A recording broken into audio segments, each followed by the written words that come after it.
So, welcome to the show. My name is Mohammed Kalaji. I'm an AWS community builder and software developer at Zero and One. Today, I'm with Alex. Alex, would you like to introduce yourself? Hi, yes, my name is Alexandra-Irina Nicolae, so I can do the same thing as you, name-wise. Yeah, and I'm a software senior product owner at Axel Springer Ideas Engineering section of National Media and Tech, of Axel Springer National Media and Tech. That was confusing, right? We'll get more into that to make it less confusing. But you currently work at Axel Springer. Axel Springer or Axel Correct. Springer, because it's German, so there's a type of pronunciation. It might You be want me German to because pronounce it? Yeah, yeah, go ahead. I can. Okay, so the German pronunciation, Axel Springer. Axel Springer. Yeah, I'm not it's German. I'm like, trying as much as I can. Would you like to talk more about Axel Springer and what the company offers? yes, we're the biggest media company or publisher in Europe. Media company, publisher. Yeah, we're the biggest publisher in Europe.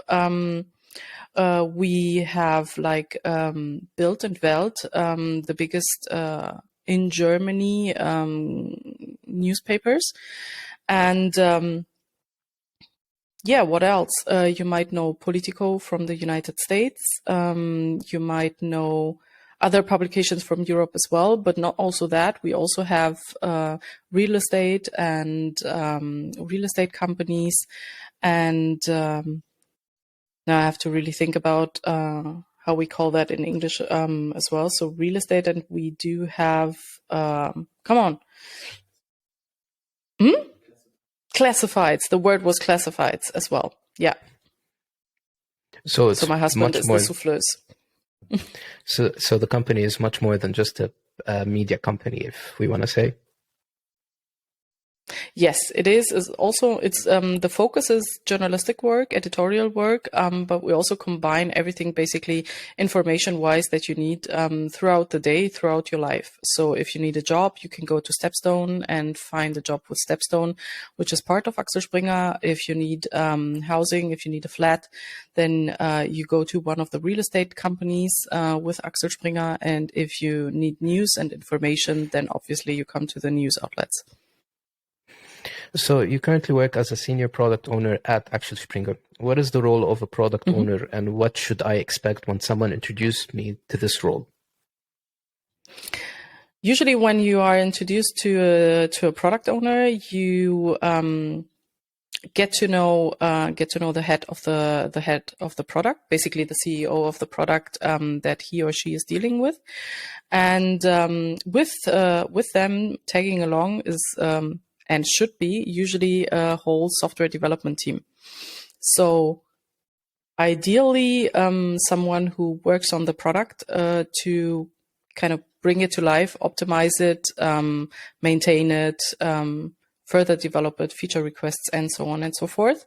And the decisions, topic-wise, what we do is with the product owner, and the decision of the how is usually with the software development team. So how to implement those features.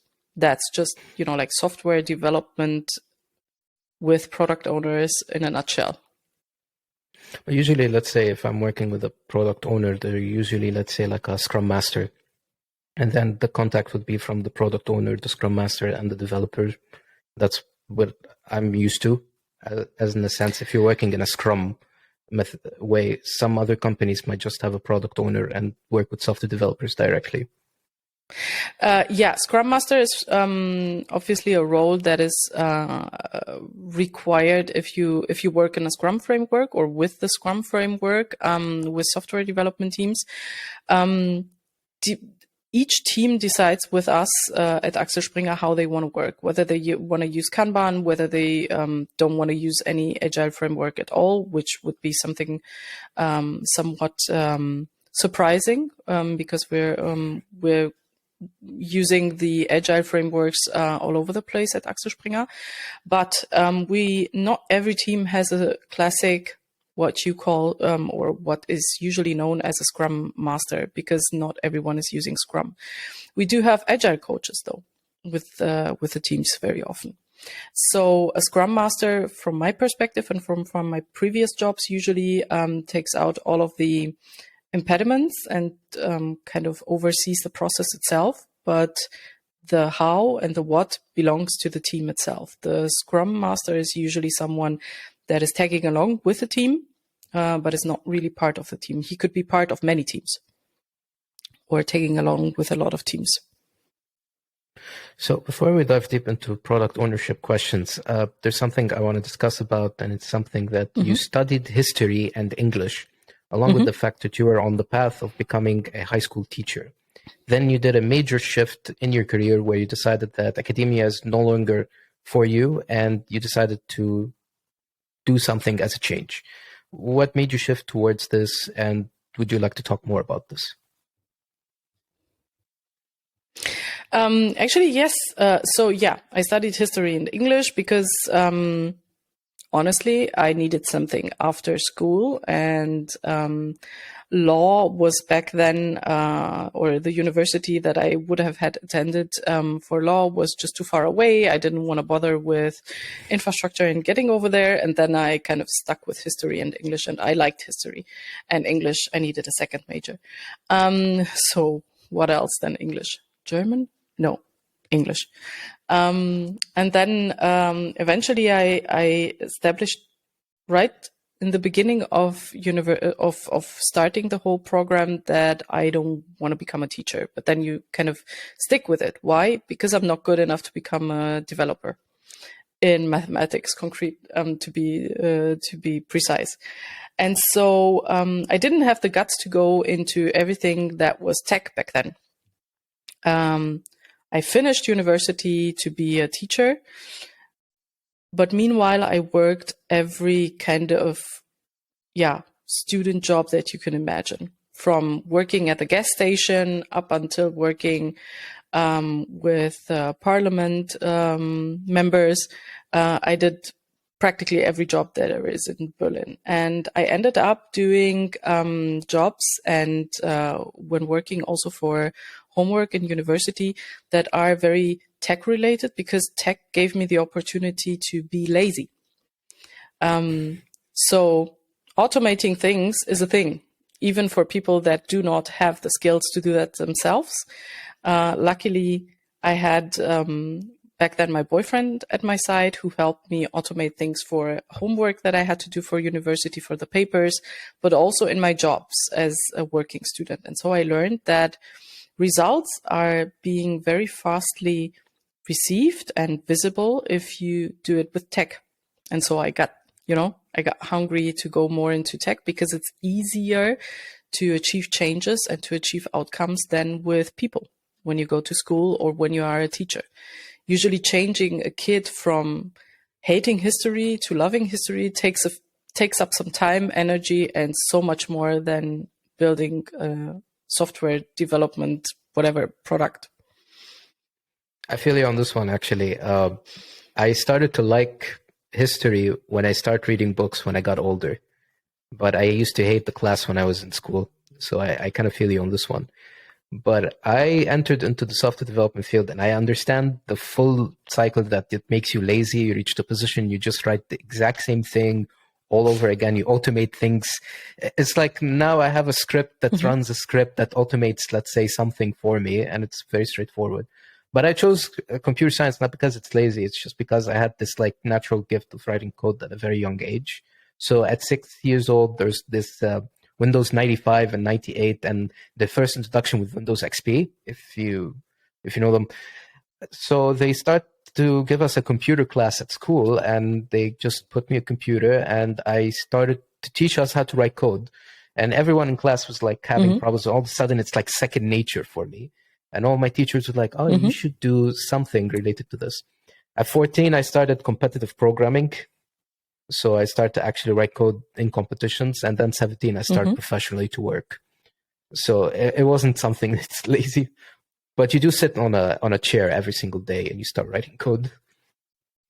Yeah, by lazy, I didn't really mean lazy in the sense of being a software developer is lazy or IT is lazy. But it gives you tools that you can usually, when you have to read, let's say you read a text and a history text, some battles happening, barbarians versus Romans, let's say. Second season just came up and I just started watching on Netflix to do today in the morning.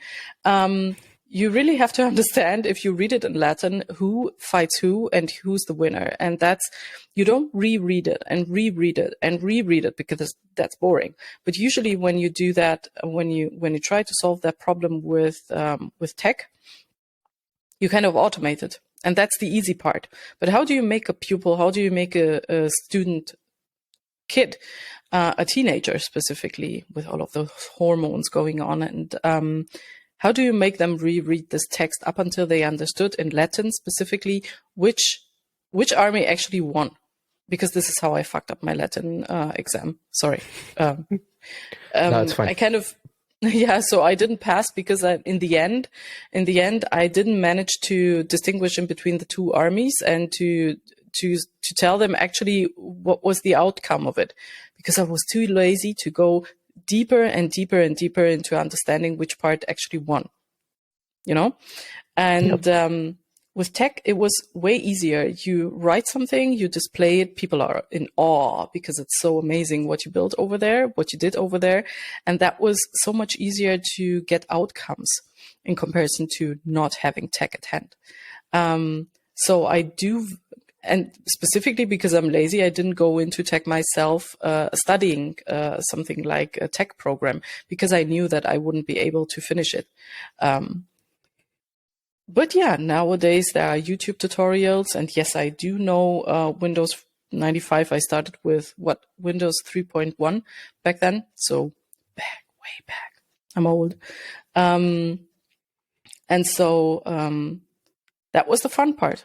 Getting to know, to understand, and how to come up with a product, to come up with results, rather than changing the mindset of a kid, of a teenager specifically. Yeah, I'm going to shift to another question, which is that you used to work at the Ideas Engineering, which is a division in Axel Springer, from 2017 to 2020, in a team called Team Taylor, which is codename for Enterprise, in quotations. Mm-hmm. Would you like to talk more about your adventures at Ideas Engineering, and as a product owner, what were the tasks that you used to handle there?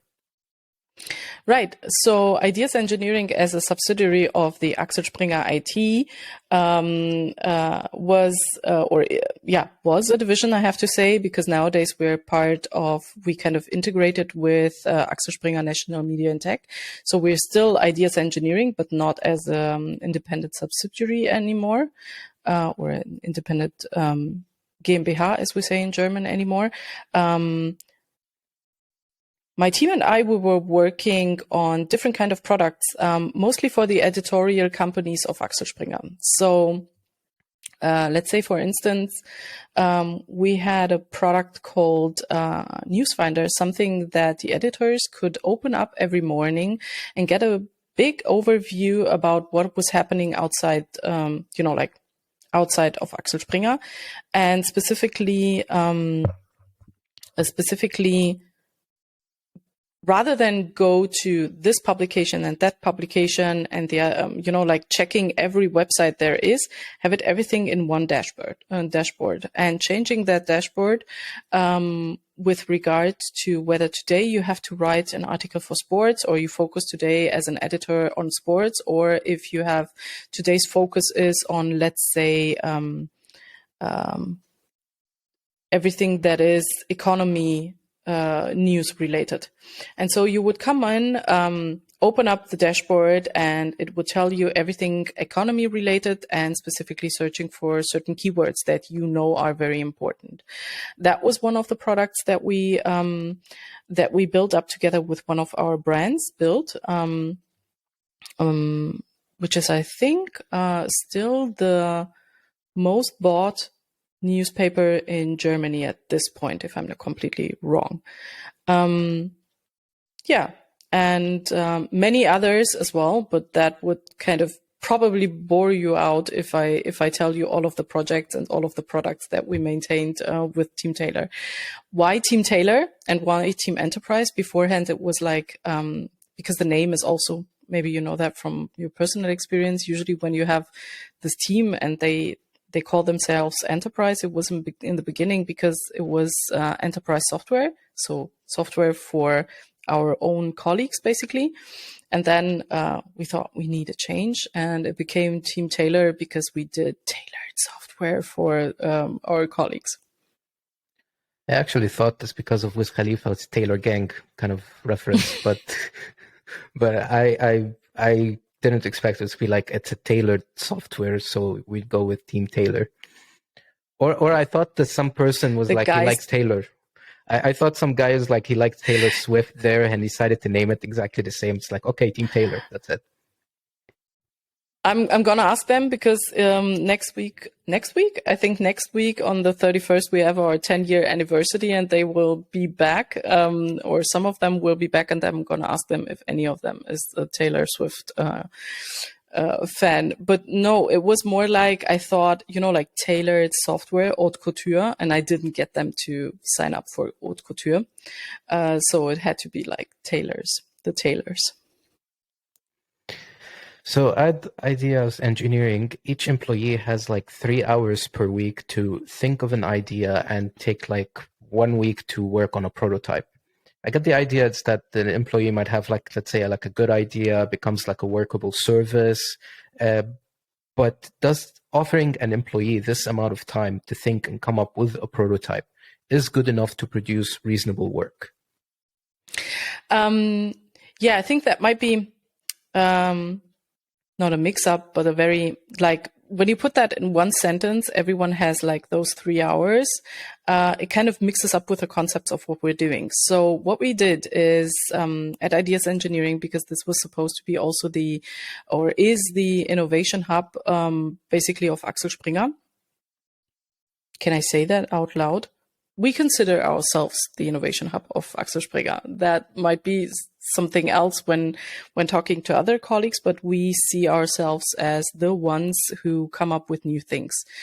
And to do that, and while working on other products, you need some time to think. You know, you need time to sit down and to think what could be the next step in editorial, in German editorial work, in international editorial work, to bring journalism to the next step. And what you do then, and what the management did back then, which was a good decision, was to give each of us 3 hours time to think about what could be the next step in journalism or in all of the other business cases that we have at Axel Springer, so also for real estate or for the classifieds. And you would sit down, think of this idea, and then you would write a little pitch, like, what if we change this world in this and that manner? And then we would get together every 2 weeks, so like on a bi-weekly base, to present each other those ideas. So let's say I had this amazing idea about changing journalism, and I would then join my other colleagues, which were back then something like 40 people. So Ideas Engineering wasn't that huge of a company back then. We would stand together in front of the board, and by board I mean like one of those like in school where you can paint on, not whiteboard, actually a blackboard. And I would present them the very idea that I had, wrote it down, and I would ask them, do you think that's a good idea and we should turn it into a prototype or not? And then it's a little bit convincing the others. So they would come up with questions. So how do you want to solve this and that problem when it comes to your idea? Or do you think that's solvable within 1 week? And you would answer, obviously, I won't change journalism within 1 week. But what I can do is we can, let's say we can test that library or API or service or whatever and see how it integrates with one of our other products or services. That could be an experiment that we run, a prototype that we build. So the outcome of this week wasn't supposed to be a fully fledged product, still isn't. The outcome of this week is knowledge that you gain. Either you understood the API, the service, the lib, the whatever you tested out, or you sat down and understood your own idea a little better if you're not completely tech driven. Let's say because every employee with every role is allowed to do that and was allowed to do that. So if you have, let's say, someone who's working in controlling, presenting an idea, he or she obviously won't sit down and test software libraries or software APIs. But if they sit down and think about their idea another week, they take this time because they get the opportunity to take this time, and they get support from a specifically focused team that works on solely prototypes. You kind of get the knowledge to go then afterwards to the next step and try out. Either it makes sense and you start building a product later out of it, or you kind of bury the whole idea because it doesn't make any sense. We cannot achieve that in given time or whatever. Does that make sense for you? Let me recap what I've got from it and see if I actually got it right or wrong. Mm-hmm. So let's say, for an example, I have this amazing idea that I can make something valuable. And I got like 3 hours to think of this idea and to write it down. And I have 1 week to create a feasible prototype, if you could say, something to reach a middle ground, if you want to say. You're not doing it alone. Yeah, I'm not doing it alone. I can use other team members. So let's say I'm the software developer. I might get someone who's marketing, another person who's, let's say, sales. We can start thinking about how we can make this a reasonable product. We create, let's say, an MVP, maybe me and another software developer inside of the company. We form this product, and let's say in 1 week, I come and present it and say, okay, this is the product that I've created. This is the MVP. This is where we've reached. And then we decide if whether it's a workable service or it's not workable. Maybe I need more time to work on this, or maybe we can publish this at the current stage and we can advance on it later on. But if, let's say, for example, I created this product and it actually worked in the 1 week period, I created an MVP that gave some results. I work on it. It becomes like a core product inside Axel Springer, or what happens after? So for us, yeah, so what they create within a week is a prototype together with a specialized team that is focused on prototyping. You don't bring, at this point, anyone from sales or from marketing. You're just this prototyping team and yourself who had the idea. And you sit down, and like you said, the outcome of the prototype could be something that is running properly, but we never expect the prototypes to go live and to go into production. That's maybe something that will help then for the future person that will take on this product to give an impression about how the service could look like. But you cannot take it and then, or this wasn't intended with us. You don't take the prototype and build upon it and, like scale the prototype. That's not the major idea. The idea of the prototyping is, like in German we say, do Durchstich. Let me think of English term for that. A walkthrough, basically, right? My husband is saying it in the background. So to have a walkthrough through basically the idea and see whether it would be feasible in the future or not. Doing that doesn't make it a core product yet. But the idea to take it then and show it to the stakeholders that might, elaborate on it in the future, this is something that should happen definitely after the prototyping phase. And if it's a promising product, or it can become a promising product, right? I just want to highlight one thing. I like the word that Germans actually do have a word for something. Right, we're trying to... It's like they come up with something. They come up with something. It's like, okay, this is a word. It's not explainable in English. There's a definition for it in English, but it's found in German. Yeah, right. There are so many TikToks about that. So Durchstich, I can explain it in English. I never did beforehand, but Durchstich in English would be then to pierce through something. So if you pierce through all of the features, like very like low budget, low maintenance, and so on, just from top to bottom to pierce through. That would be the explanation for Durchstich.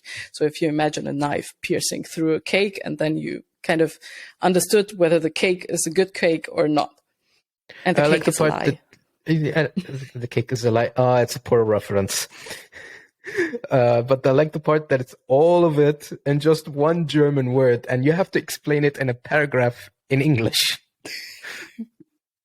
It's like I've seen very weird German words. It's like there's like this one word that has like a huge paragraph explaining it. I was like, okay, that sounds cool. We're gonna yeah, we do that all the time. I'm gonna shift to another question, which is after ideas engineering, you shifted towards Ideation Council, which is an initiative in Axel Springer. In Ideation Council, it's a council that you would make an idea to become a product in the near future. Before we diving deep into the council, why would a company, let's say like Axel Springer, would resolve towards having an ideas council, and what would make an employee's ideas come to life? What benefits would Axel Springer benefit from?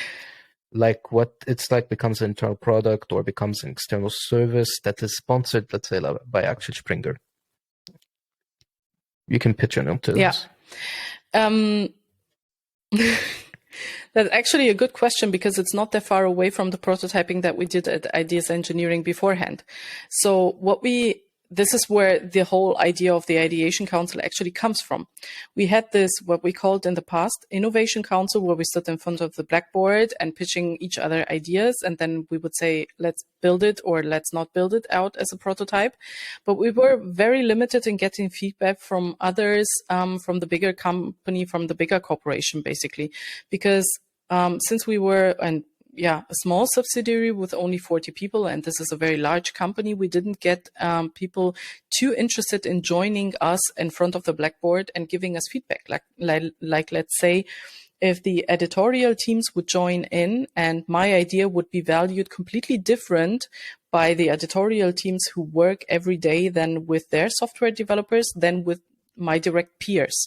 So my colleagues, let's say from the tailors would maybe think, because we don't have the context of the overall company, that this might be a very good idea. But the editorial team from Bild or from Welt, from one of our publications, would think, oh no, that might be a stupid idea or a bad idea because we did that already in the past. And so we lacked feedback from outside. And by outside, I still mean Axel Springer, but the larger corporation. So if you think of Amazon, and you have, like, let's say the Kindle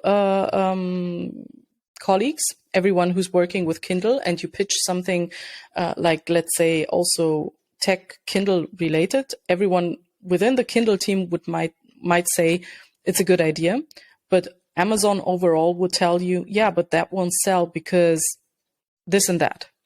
And so what we lacked was feedback from outside. And the idea was, let's open up this innovation process to everyone at Axel Springer and call it Ideation Council. It's a little more complex than that, but the overall idea is invite other subsidiaries, other brands to sit in and listen to the ideas of our colleagues. Also, it's not just Ideas Engineering colleagues that is pitching ideas like it was beforehand, because the process was only known to us.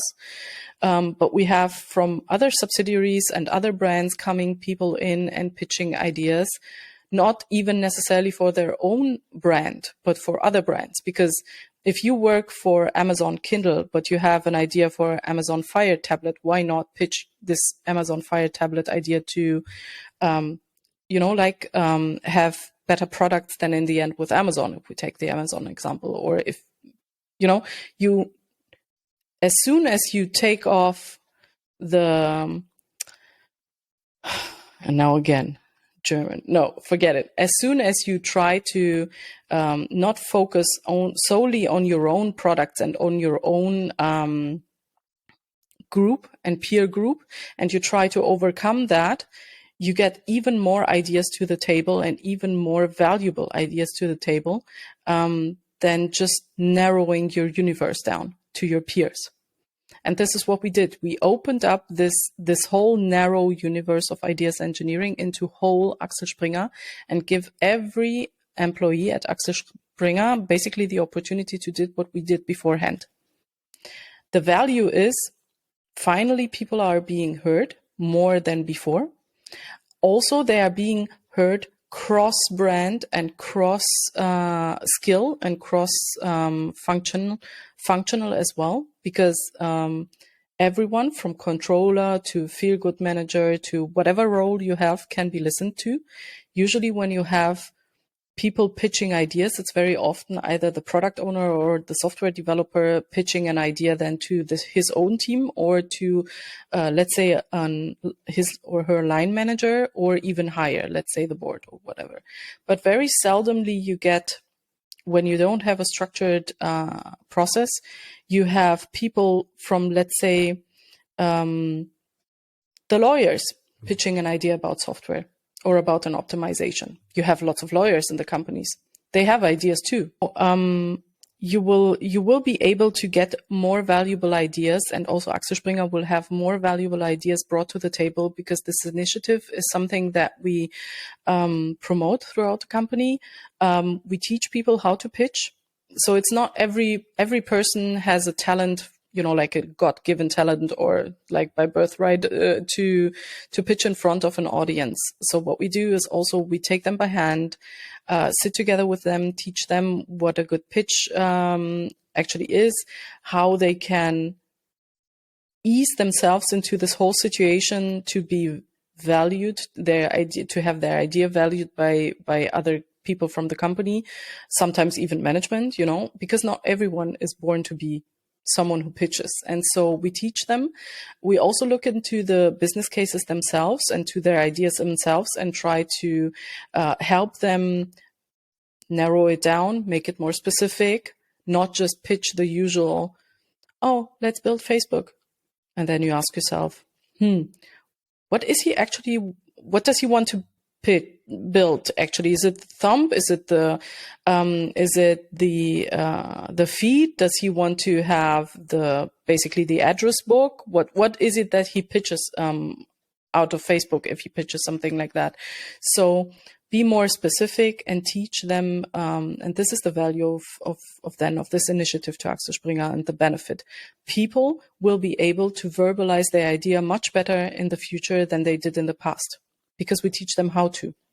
And also, if an idea is valued within the ideation council, that it's probably going to be a good idea to be tested, then we sit down and we build a prototype and test this prototype with users, something that a controller or a lawyer usually wouldn't get, because he doesn't have a software development team behind him helping him to visualize this idea. So if, let's say, for an example, the only thing is about this that you open the department to all other subsidiaries inside of Axel Springer, the company. So let's say if I'm in this real estate company that is part of Axel Springer, and I had an idea and I want to pitch it. In the past, I want to talk with my, let's say the leader of the team, my team, or let's say the higher management. They would say, no, we're not interested. We'll throw this idea on the side. Now I have this chance of proving this idea that I came up with, pitch it into the ideation council, and I say, okay, this is an idea that I came up with that might make things easier. Maybe I could see who's interested to work with me on this, and we can create something. Yeah, and also since we don't have just one real estate company, let's say one real estate company is not interested in it because, they have their roadmap already full. They know exactly what they want to achieve within the next years. But the other one might be very interested because it fits more to their, let's say, target audience. It's more interesting to their target audience, or the country that they operate in is more interested in that feature and that specific service than, let's say, the other company. And so we give them the opportunity. We kind of, after the prototype has been built and after the testing happened, we go from unit to unit and basically present it and show them what we achieved or what the idea could provide in order to bring value to their business unit. So at the Ideation Council, you have an ideation innovation process, which goes as developing the idea. Then you go into a voting process, then the development process of the prototype. Then we deliver the prototype in like 4 to 6 weeks. And then we pitch the prototype to potential customers. Based on this process that was created, did it yield any progress that the council decided to adopt it?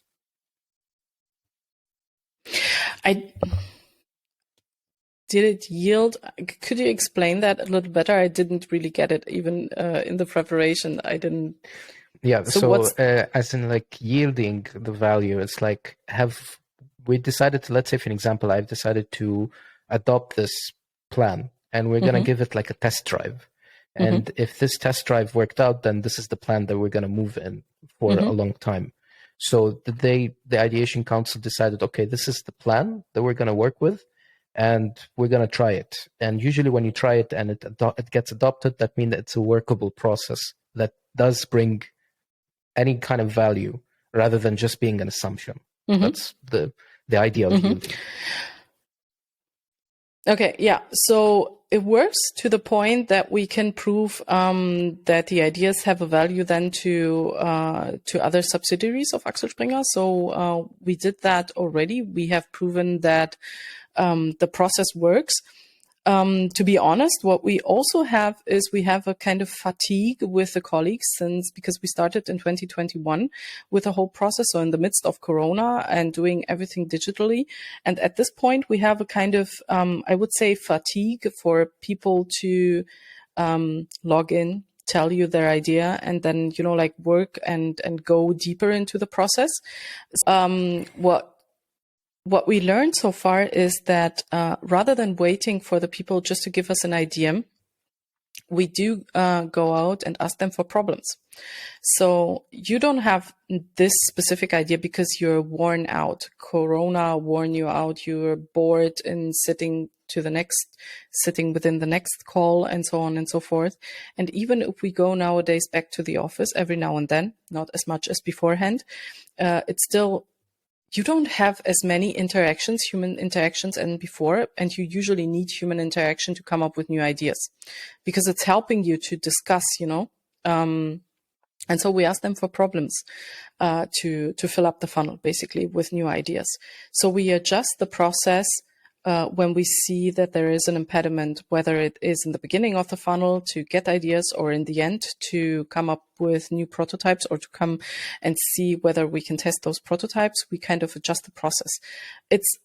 For some, it might not be visible, but for us as a team working in the ideation council, we do make adjustments every now and then when we require them. So if, let's say for an example, I'm going to shift to another question, which is that if I found out that the ideation council is for people who worked at Axel Springer, but let's say if I'm an ambitious person who found out about the program, I'm interested, I have an idea and I want to pitch. Does this work for me as well? Or it's just something that's internal, that is created for the company, for the people inside of the company? Or is there's another insider program inside the ideation council for outsiders? The ideation council specifically is just for employees of Axel Springer and their and the larger brands or the brands that belong to Axel Springer. But there is a company that works, also a company that belongs to Axel Springer in cooperation. It's called the APX, Axel Springer Porsche Accelerator, where you could, if you have an idea and you're an outsider, like not belonging to any of the subsidiaries or to the brands of Axel Springer, to go there and to pitch not just your idea, but I think they work with startups, very early on startups. You had this idea, you have the MVP, and you need some funding in order to, get the whole thing going, and you need a network. They would help you with networking, also maybe in the background a little bit with shaping the business case if they see that you could shift at a certain point and so on. So APX would help you if you're an outsider.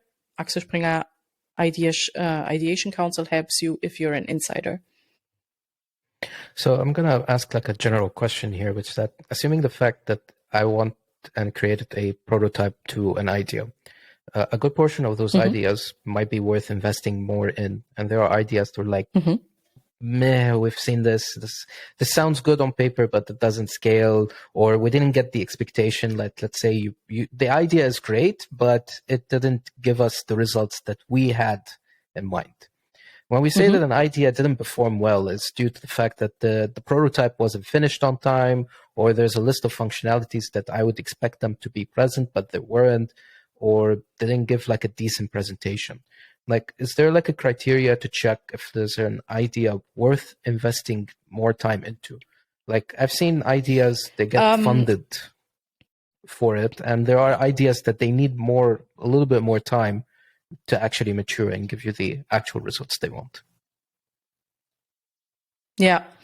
So what we do right now is we test with users and we see what the user is saying. And depending on how the adoption is based on usage, then within our testing processes, we would either follow up and see whether we find a stakeholder within Axel Springer to further support this idea and make a product out of it. Because at this point, we prototyped it, we tested it, but we don't have the funding within this initiative to build a product out of it. So we go from unit to unit, present it, from brand to brand, present it, and then also help the ideator basically to do that, because it's still his or her idea. We don't take it away and, like internalize it or anything. It's still their idea. And we help him with our network to find a stakeholder. If no one ever is interested, let's say the test ran smoothly, but no unit is interested in that, we put it aside. But every now and then, when the occasion comes, you have a different discussion with person XYZ, whatever, and then you have it in mind. I do have all of the catalog right now in mind, and could, because it has been a year and a half, but maybe in 2 years I won't be able to remember all of the prototypes anymore. But at this point I can. And every time that I sit together with someone and they are telling me, oh, we have this problem, I sometimes tell them, I do have this prototype at hand, this idea from person XYZ, and that might help solve your problem. So at this point, we're helping them to present their idea, to learn how to pitch, to test it, to prototype it, but also to do the business development within the larger corporation of Axel Springer. So every time that I have a discussion, I have this catalog in mind. Why isn't there a product inside that, Does that help? Lets you do that? Why there's no product that lets you actually find the prototypes much faster? Oh, we do have a website where you can where you can look them up, but it's not just the prototype catalog where you go and filter for stuff. It's also when you talk to stakeholders, is a lot of, like what we are doing over here and building up connections and trust. So you have to make them understand that this thing is coming from someone who actually did their homework. We did our homework. It's not just, here you have the one pager and now you can go and read alone. It's like easing them into, I'm kind of becoming a salesperson, even though I don't like being a salesperson, but it's also about about selling the idea later on, even if, you're already done with it because it didn't prove to be interesting in, let's say, 2022. But I can promise you that in 2024, many people will stand up and be awake and wake up and tell you, there was this thing back then. And we still have it in our prototyping catalog. But you need someone who actually gives you the context. It's not just a website to look it up. I don't know how it is with you, but with us, it's still a lot of communication that has to happen. Yeah, I'm going to shift to another question. Documentation helps, but it's not everything. Yeah, we actually face this in software development. The whole idea of documentation, that sometimes it helps, but it's not the solution. So you have to go on Stack Overflow to find the question for that. So, but I'm going to shift to the community another helps. question. The community always helps. I'm going to shift to another question, which is, as someone who works as a product owner, do I have to get certain certifications, like being, let's say, like a Scrum Master or related certification that would help me towards the role as a product owner? You should be a teacher of history and English. Only this way you can. No, I'm joking. Actually, no, I don't think so. I think you have to have when you're. I don't think that you need the Scrum Master, CSPO, and all the other.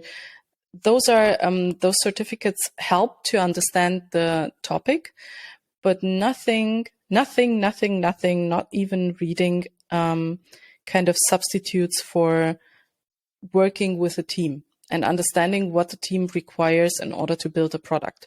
So you could be as knowledgeable as, like you could have a PhD in product management or product development or whatever. If you don't know how to work with people, product ownership is not for you. So not only certifications, but also a lot of building relationships and understanding team dynamics and understanding how you bring people, how you can ask them to do certain things without forcing them or them feeling forced to do certain things, understanding when they give you feedback, putting your own ego like in the backpack and working with a software development team on the same level, on eye level. Even though I don't have any technical skills, I do think that you need a lot of communication, a good portion of communication skills in order to be successful as a product owner or as a product person in general. Yeah. I'm going to end the podcast with a mental health question. I usually do this. Have you ever faced burnout or imposter syndrome? And if you did, what did you do to resolve these issues? Burnout throughout university, of course, because I constantly had the impression that I work a lot, but I don't get a lot out of it. But that's why I've shifted to IT as well. So that's what I did. And imposter syndrome every day that I look in the mirror. Who doesn't, in a way? Because I'm working in tech, even though I don't have tech skills. So if that doesn't cause imposter syndrome, I don't know what does. What do I do for that? I read a lot. I kind of teach myself. I listen to people. I learn from them. And eventually I kind of stand up and be a little more self-secure. And that helps. Also to take off the glasses when you speak in front of people, so you don't see them anymore if they do grimaces, Yeah, the whole glasses part works if you have like very poor eye vision, but if I can see perfectly well without the glasses, then it doesn't work with me. But I do read. I do journal, actually. I do read and journal, which kind of works out. Yeah. So for me, it is if you go into a discussion, let's say about artificial intelligence, and you feel already that you have no idea what is happening or what's the definition or what's the distinction between machine learning and artificial intelligence, don't go into the discussion and bullshit your way through the whole thing. Read beforehand or ask colleagues. You don't have to know everything, but at least prepare. And then the imposter syndrome will be less visible on you and your face. That's what I do.